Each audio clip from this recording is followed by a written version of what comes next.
Hello everyone, Radhe Radhe. तो यह कथा जो है बहुत ही पुरानी है, शीतला माता की। मेरी दादी इसे कहा करती थी और हम सुना करते थे। तो यह कथा मुझे आज भी याद है। तो आप भी इस कथा को जरूर सुने। तो एक बार शीतला माता ने अपने मन में विचार किया कि आज मैं स्वयं धरती पर जाकर देखूं कि कौन मेरी पूजा करता है और कौन मुझे मानता है। यही सोचकर शीतला मैया धरती पर राजस्थान के डोंगरी गाँव में आ जाती है। वहाँ आकर उन्होंने देखा कि इस गाँव में न तो उनका कोई मंदिर है और न ही उनकी कोई पूजा करता है। शीतला मैया गांव की गलियों में घूम रही थी, तभी एक मकान की छत से किसी ने चावल का उबला हुआ पानी यानी जो मांड होता है वह उनके ऊपर फेंक दिया। वह खोलता हुआ पानी शीतला मैया के ऊपर गिरा, जिससे उनके शरीर पर छाले और फपोके पड़ गए। पूरे शरीर में भयंकर जलन होने लगी। शीतला मैया इधर उधर भागते हुए चिल्लाने लगी, हाय मैं जल गई, मेरा शरीर तप रहा है, कोई मेरी सहायता करो। परंतु उस गांव में किसी ने उनकी सहायता नहीं की। उसी समय अपने घर के बाहर एक कुम्हारन बैठी हुई थी। उसने देखा कि बूढ़ी माई बहुत बुरी तरह जल गई है। उसके पूरे शरीर पर छाले पड़ गए हैं और वह जलन सहन नहीं कर पा रही है। तो कुम्हारन ने करुणा से कहा, मैया आप यहाँ आकर बैठ जाइए, मैं आपके ऊपर जो ठंडा पानी है वो डालती हूँ। उस कुम्हारन ने बूढ़ी मैया के शरीर पर खूब ठंडा पानी डाला और फिर बोली, मैया मेरे घर में रात की बनी हुई राबड़ी और थोड़ा सा दही रखा हुआ है, आप दही राबड़ी खा लीजिए। जब बूढ़ी मैया ने ठंडी ज्वार के आटे की राबड़ी और दही खाया तो उनके शरीर की को जो है ठंडक मिल जाती है। फिर कुम्हारी बोलती है, माँ आपके बाल तो बहुत बिखरे हुए हैं, चलिए मैं आपकी चोटी गूंथ देती हूँ। जब वह मैया की कंघी कर रही थी तभी उसकी दृष्टि बूढ़ी माई के सिर के पीछे पड़ जाती है। उसने देखा कि वहाँ एक आंख छिपी हुई है।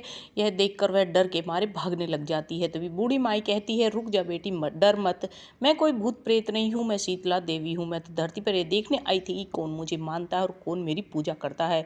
इतना कहते ही माँ अपने वास्तविक रूप में प्रकट हो जाती है, चार भुजाओं वाली, हीरे जवाहरात के आभूषण धारण किए हुए, सिर पर स्वर्ण मुकुट धारण करे हुए। माँ के दर्शन कर कुम्हारी सोचने लगी कि अब वह इस माता को कहाँ बैठाए, क्योंकि वह बहुत गरीब थी। माँ ने उसके मन की बात जान ली और बोली, बेटी तू किस सोच में पड़ गई है। कुम्हारी ने हाथ जोड़कर कहा, आंखों में आंसू भरते हुए कहा, माँ मेरे घर में चारों ओर दरिद्रता फैली हुई है, न मेरे पास चौकी है न बैठने का आसन, मैं आपको कहाँ बिठाऊं। यह सुनकर शीतला माता प्रसन्न हुई। उन्होंने कुम्हारी के घर के बाहर खड़े गधे पर बैठकर एक हाथ में झाड़ू और दूसरे हाथ में डलिया ली।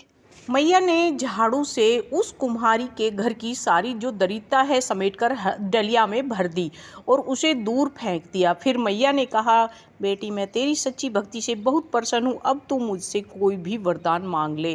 कुम्हारन ने हाथ जोड़कर कहा, हे मैया, मेरी बस यही इच्छा है कि आप इसी डुंगरी गांव में स्थापित होकर यहीं निवास करें। जैसा आपने मेरे घर की दरिद्रता झाड़ू से दूर कर दी है, वैसे ही जो भी व्यक्ति होली के बाद आने वाली सप्तमी को श्रद्धा भाव से आपकी पूजा करता है, आपको ठंडा जल अर्पित करता है, दही दही और बासी ठंडा भोजन अर्पित करता है, आप उसके घर की सारी दरिद्रता दूर करना, आपकी पूजा करने वाली स्त्रियों का अखंड सुहाग बनाए रखना और उनकी गोद सदैव भरी रखना। साथ ही जो पुरुष शीतला सप्तमी के दिन नाई के यहाँ बाल न कटवाए, धोबी को कपड़े न दे और ठंडा जल, नारियल और फल फूल अर्पित करे, परिवार सहित ठंडा बासी भोजन करे, उसके व्यापार और काम धंधे में कभी दरिद्रता मत लाना।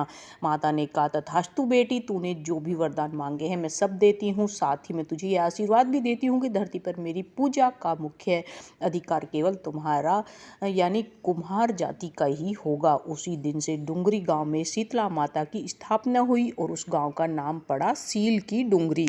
सील की डुंगरी भारत का एकमात्र मुख्य शीतला माता मंदिर माना जाता है। यहाँ शीतला सप्तमी के अवसर पर विशाल मेला भरता है।